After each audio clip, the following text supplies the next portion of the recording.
Incharge గారు BJP అధ్యక్షులు ఇద్దరు వియ్యంకులు అవుతున్నారు సార్. ఓకే. దశాబ్దాల ప్రజా జీవితం, పరిపాలనలో సుదీర్ఘ అనుభవం, మారుతున్న ప్రపంచానికి అనుగుణంగా ఆలోచించేటువంటి దృక్పథం, ప్రపంచ అవసరాలను అభివృద్ధి లక్ష్యాలతో అనుసంధానించే ప్రయత్నం, ఇవన్నీ కలిసి దూరదృష్టితో కూడిన పరిపాలన.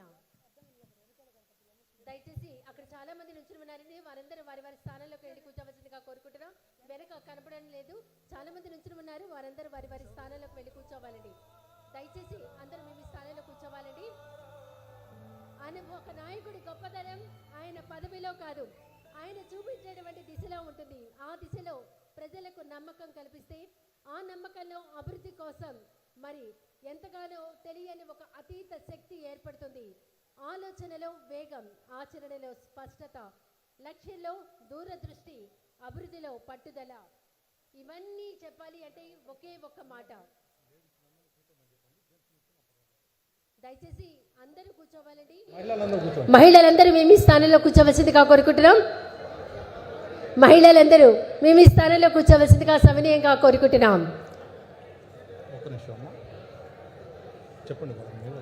మహిళలందరూ వారి వారి స్థానంలో కూర్చోవలసిందిగా కోరుకుంటున్నాం.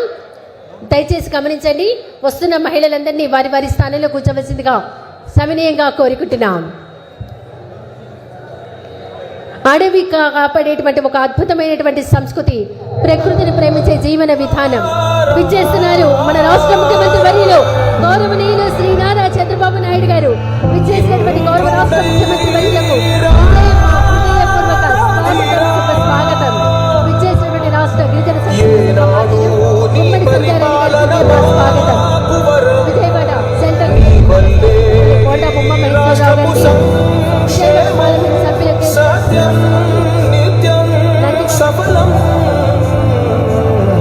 జనగణ మంగళదాయకుడా, ఘనమగు చరితల నాయకుడా, పలుతరములు మము పరిపాలించర స్వామికుడా, నవయుగ మేధో సైనికుడా, సమయము తెలియని సేవకుడా, యువన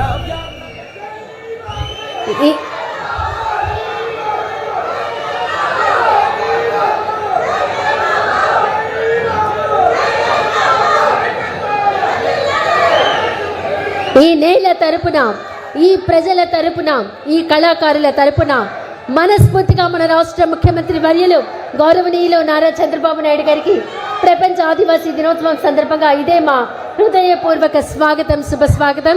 గౌరవ గిరిజన సంక్షేమ శాఖ మంత్రి గుమ్మడి సంధ్యారాణి గారికి ఇదే మా హృదయపూర్వక స్వాగతం, శుభ స్వాగతం. విచ్చేసినటువంటి వేదిక మీద ఉన్న పెద్దలందరికీ ఇదే మా హృదయపూర్వక స్వాగతం, శుభ స్వాగతం.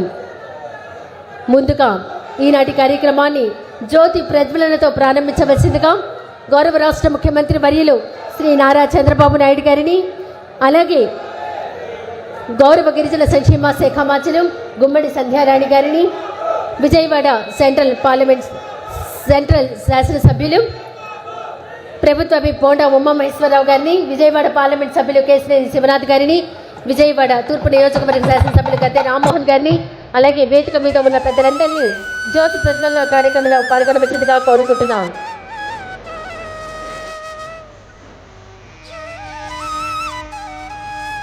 గిరిజన కళలు నేల నుంచి పుట్టినటువంటి లయ. గిరిజన కళలో ఒక ప్రత్యేకమైనటువంటి సహజత్వం ఉంటుంది. తప్పుడు మోత వినిపిస్తే కేవలం సంగీతం కాదు, అది వారి జీవిత స్పందన. వారి నృత్యంలో కనిపించేటువంటి ప్రతి అడుగు నేలతో ఉన్న అనుబంధాన్ని తెలియజేస్తుంది. వారి పాటల్లో ప్రేమ ఉంటుంది, ప్రకృతి ఉంటుంది, వారి కష్టం ఉంటుంది, ఆనందం ఉంటుంది. జ్యోతి ప్రజ్వలన కార్యక్రమంలో పాల్గొన్న వారికి ధన్యవాదాలు. తర్వాత మన్యం వీరుడు అల్లూరి సీతారామరాజు గారికి ఘనంగా పుష్పాంజలి ఘటిస్తూ నివాళులు అర్పిస్తున్నారు. మన స్వాతంత్ర్య పోరాటం చరిత్రలో ఒక మహోన్నతమైన పేరు మనందరికీ గుర్తుకొస్తుంది. మన్యం వీరుడు అల్లూరి సీతారామరాజు గిరిజన హక్కుల కోసం, వారి గౌరవం కోసం, బ్రిటిష్ పాలనకు వ్యతిరేకంగా ఆయన చేసిన పోరాటం చరిత్రలో చిరస్థాయిగా నిలిచిపోయింది. అల్లూరి పేరు వినగానే ఒక స్ఫూర్తి మనందరికీ తెలుస్తుంది. అదే అన్యాయాన్ని ఎదిరించాలి, హక్కుల కోసం నిలబడాలి, ఆత్మ గౌరవాన్ని కాపాడుకోవాలి. అలాంటి మహనీయుడి అడుగు జాడలో నడిచిన గిరిజన సమాజానికి మన హృదయపూర్వక వందనం సమర్పిస్తూ ఘనంగా నివాళులు అర్పించారు మన రాష్ట్ర ముఖ్యమంత్రి మరియు గౌరవనీయులు శ్రీ నారా చంద్రబాబు నాయుడు గారు, ఇతర పెద్దలు, మంత్రులు. ధన్యవాదాలండి.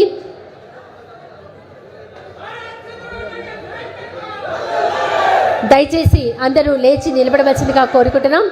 ఇప్పుడు మన రాష్ట్ర ప్రార్థనా గీతం మా తెలుగు తల్లికి మల్లెపూ దండ ప్లే చేయవలసిందిగా కోరుతున్నాం.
ధన్యవాదాలండి. అందరూ మీ స్థానంలో కూర్చోవలసిందిగా సవినయంగా కోరుకుంటున్నాం.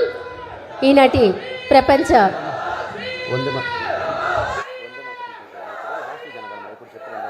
దయచేసి అందరూ లేచి నిలబడవలసిందిగా కోరుతున్నాం. ఇప్పుడు వందే మాతరం.